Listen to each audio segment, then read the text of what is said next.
मी समर्थ.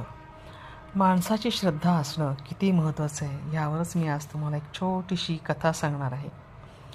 तिरुपतीच्या देवळामध्ये विद्वान ब्राह्मण श्रीनाथ शास्त्री अगदी नित्यनेमाने रोज विष्णू सहस्त्रनाम पठण करीत बसत असे.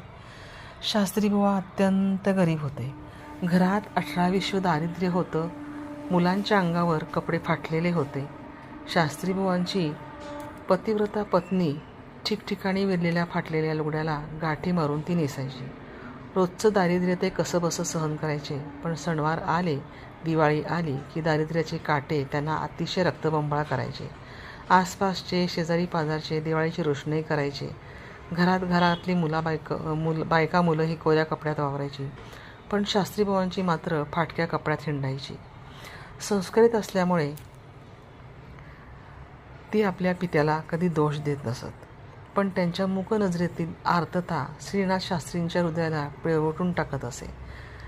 त्यांची पत्नीही त्यांना एका शब्दाने कधी बोलत नसे, पण आपल्या देहावर असलेल्या लुगड्याच्या गाठीकडे ती अतिदयनीयतेने पाहत असे.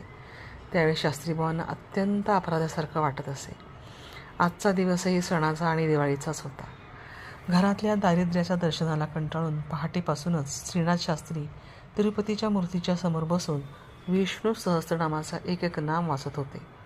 वाचता वाचता हळूहळू त्यांचा कंठ दाटून आला.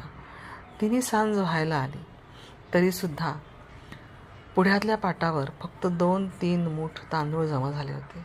मुलं सकाळपासून उपाशी होती आणि रात्रीच्या जेवणासाठी हे जमले